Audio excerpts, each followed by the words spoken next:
this is a little piece I'm doing for Summer of Tapestry. So this is those of you in Summer of Tapestry will see this in prompt 2.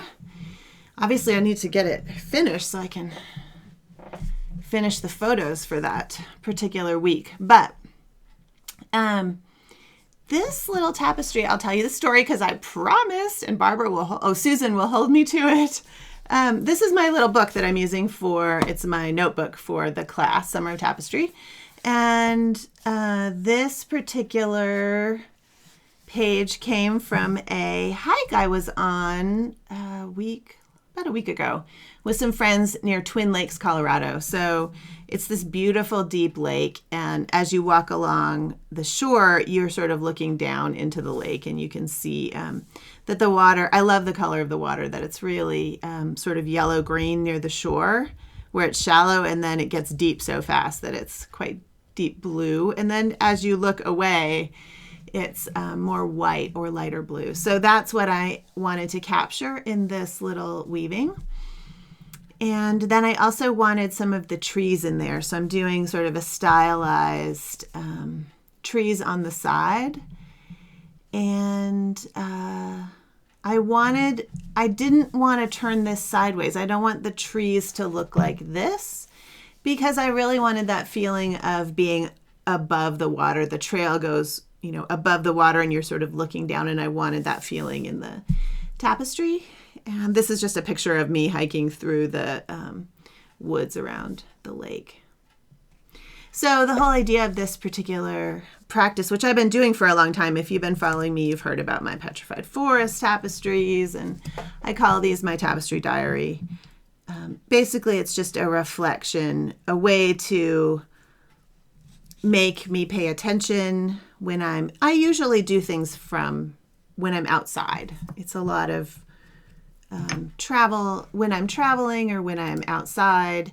I do these little tapestries. I have lots of them now. I have not counted them, but I was shocked at how many examples I had as I'm finishing up the content for the Summer of Tapestry class. I was surprised at how many examples I had. Also surprised at how I didn't remember. I mean, I've been doing them since 2016, and I also didn't remember what many of them were about. So I always make a little paper tag that I put on the tapestry with the date I wove it and what it was about. Anyway, as I'm weaving this, I'm building. So what I'm doing here is building up. I'll build up this diagonal, and then I'm actually doing this green as an eccentric outline. I originally tried it as just a woven form, and I didn't like how wide it was. So I took that out, and I went back to doing this as an eccentric outline for the dark green, and it's working really well. I like it a lot. So I'm building up this blue shape, and then I'll outline this, and then I'll weave the green, and that's the whole pattern of this weaving. I love it when my weaving has a simple pattern like that. It's really fun. It's a great way to spend time in the summer. Just you start a piece and then you just have some fun weaving to do. Most of these pieces are very simple, and it's a lot of fun to work on them. All right. I need to shift colors here also because I don't want this dark blue to go too long, and so I am debating. I've already shifted this a little bit. This bundle has gone from 2 of these dark blues to a dark blue and a lighter blue. So I need to shift this one. Let's do that right now. This one still has 2 dark blues. Actually, you know what? I'm going to actually splice in a new color because this is almost close enough to the end that I wouldn't mind having a new piece of yarn.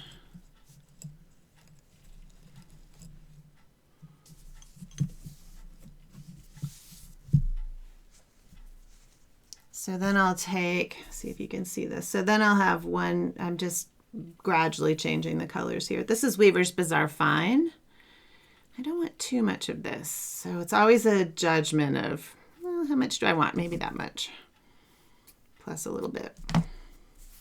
Don't like to waste the yarn if possible, but it does occasionally get wasted.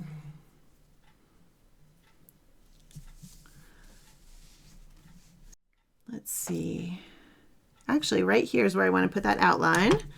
So let's not screw that up. I am just floating. Here, I'll show you.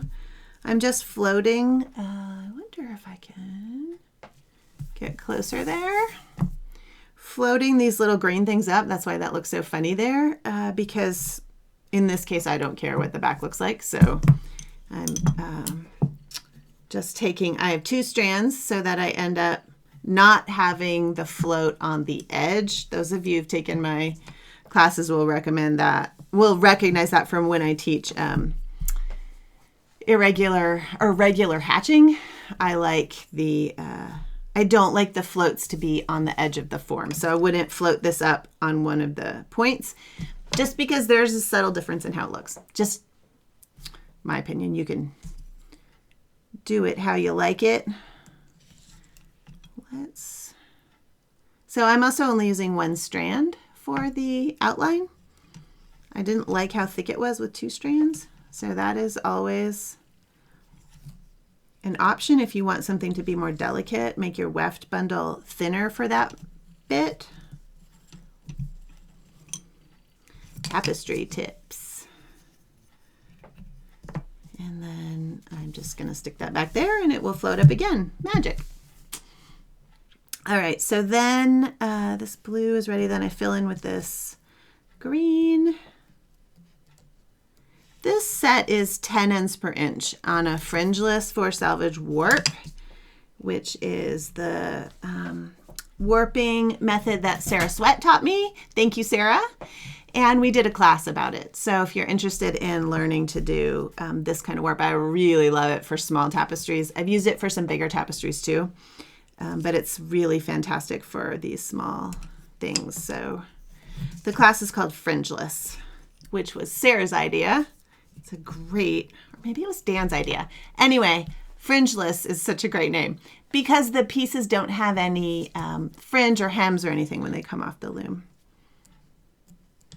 And so this orange that you see up here is fly line backing. This is the end of the tapestry. And this is fly line backing, which is a woven thread. It's very strong for fly fishing. It's very strong, and because it's woven, it doesn't get all weird and twisty. Like you can use just plain warp for the supplemental. These supplemental warps, I could use the same warp that I used for this. This is cotton seine twine, but the fly line backing is nice because it doesn't get all weird and twisty. Anyway, if I could stop talking and weave a little bit, you'd see me fill in this form.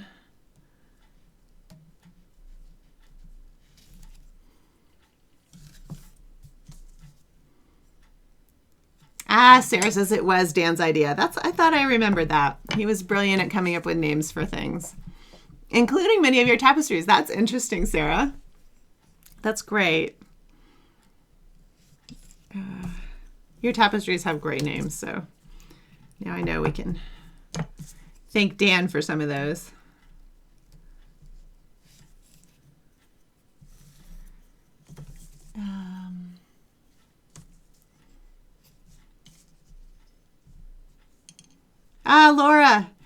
Laura, you should watch the beginning of the video when you get a chance, because I had a shout out to you this morning because I'm so grateful for your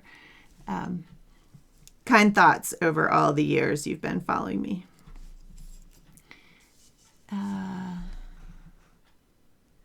Yes, thank you for piping in there, Susan. This is actually supplemental warp. So yeah, that's because it's the Fringeless. So this isn't actually a part of the piece. And I know that bright orange is kind of obnoxious, but this particular fly line backing actually works quite well. So is that focusing? I got to decide where I want this line to go. I might end it right there. Let's see what that looks like. I don't have a cartoon for these little trees. I'm just sort of looking at it as I go and winging it. Getting a little bit of ridging on the edge. And if you push down the ones that are popping up, push up the ones that are going down, you can usually get that to stop. ridging is always because the pick in one direction is dog hair on the thing. The pick going in one direction is shorter than the pick in the other direction, so it causes every other warp to pop forward. There's usually a reason for it. Okay, let's put in another one of those lines.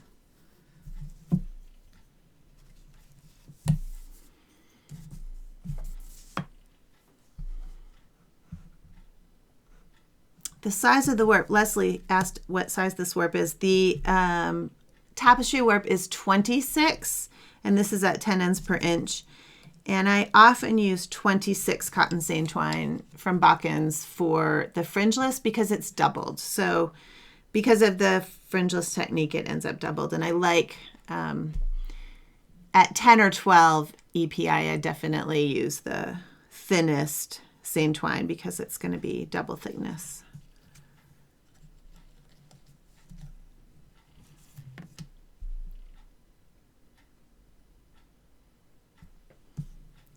And let's go back here.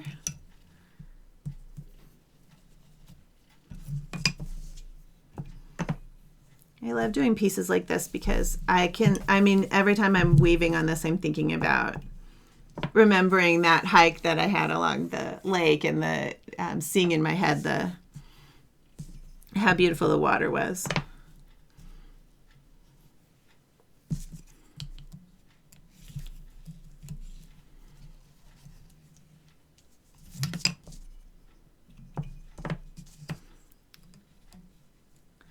Okay, this warp is too closely set for me I have kind of big fingers. It's too closely set for me to pick it with my fingers.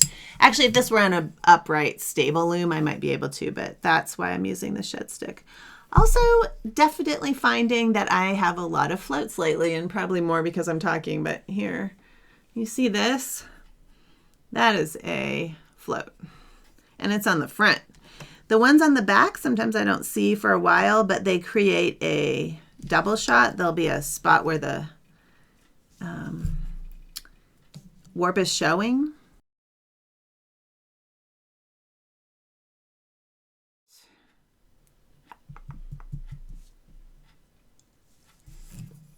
I'm looking at where this point is going to end up, and I don't want it to line up. Those two lined up, and I don't want any more lining up.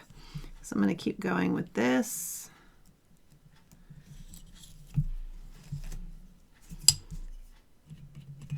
I'm not worrying too much about hill and valley threads with these turns because I don't mind if this is a little jagged. Some of these are straighter. This must have been all valley threads right there on that line, but I kind of like the jaggedy look. So,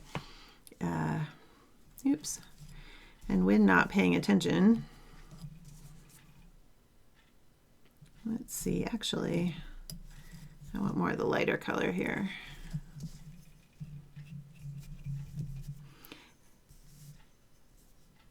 Okay, so 1, 2, 3, 4, 5.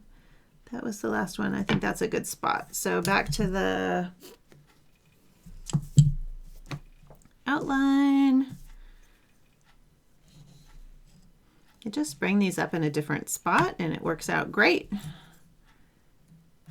And then make sure you get the right shed.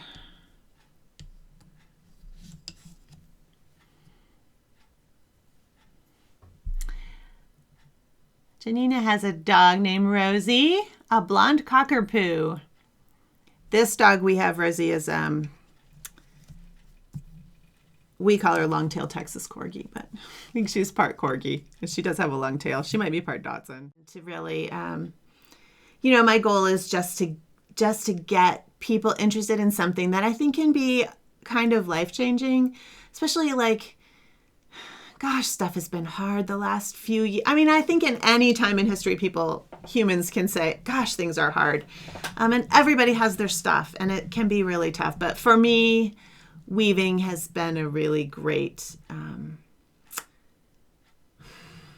valve, maybe just like pressure valve. It's really helpful, especially this practice of these small tapestries, which is why I'm doing that Summer of Tapestry class.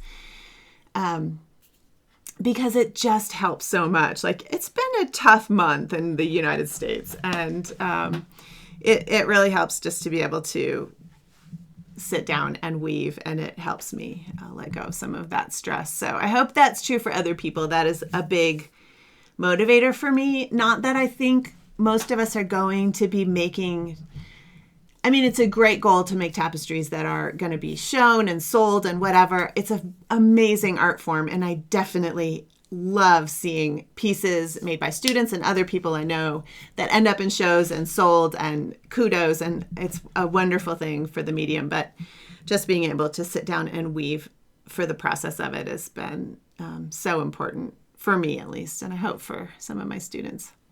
That's a little bit about why I do what I do. Yeah, so if you want to join Summer of Tapestry, this is one of my example pieces. I have a ton. If you want to see more of what I'm talking about, go to my blog, RebeccaMessoff.com, or tapestryweaving.com up here. And then there's a little tab that says blog, and then there's a category list. And one of those categories is Tapestry Diary. If you click on that, you'll see all of the little, not all of them, but a whole bunch of stuff about these little tiny tapestries. And then Summer of Tapestry is a class I'm teaching, and it's under the right under the online learning tab. And there's still a few spots, but the first prompt opens on Friday, so you'll want to join before then if you want to jump into the class. It's going to be a lot of fun. I'm already seeing a lot of people having some really fun ideas.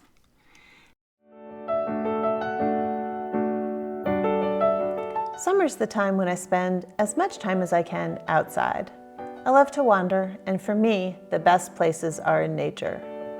Summer's a great time to return to a practice of giving ourselves a bit of time to create. Finding inspiration for your creativity can be a lot of fun, and for me, it involves a bit of exploration.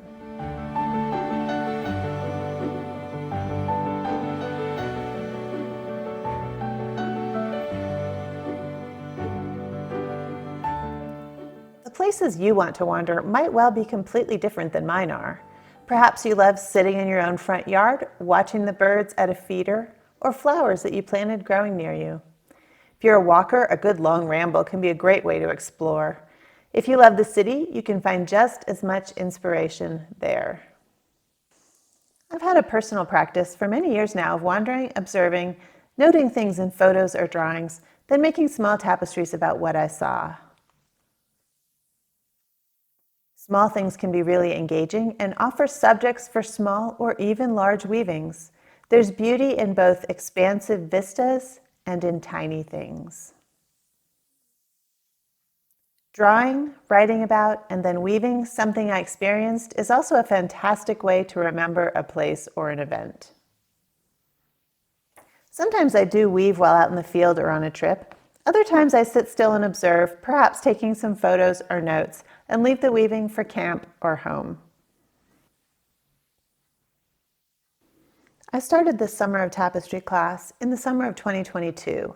The class was so much fun, I did it in 2023, and now it's time for 2024's version.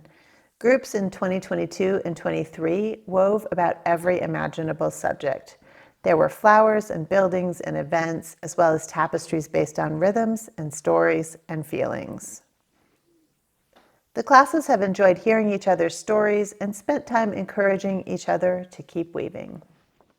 The focus of the class remains the same in 2024. This year we'll again be working from 4 new prompts. Each prompt will give you 2 weeks of time to do a small weaving, and we'll have lots of opportunities to discuss ideas and work in the class. The class will give you a framework to work from, ideas for subjects and execution, and thoughts about how to simplify things for smaller works in tapestry. As always, the class involves live Q&As, live typed gatherings, and a continuous community available online whenever you have questions or comments. I hope you'll join me for a summer of wandering, inspiration, and weaving tapestries from our observations. The process isn't so much about the finished product, but it's about taking time to observe, understand how expressing something specific could be done in tapestry, and most of all, enjoying the journey. You can find out more about Summer of Tapestry 2024 and sign up to join me on my website at tapestryweaving.com. Now let's go for a wander.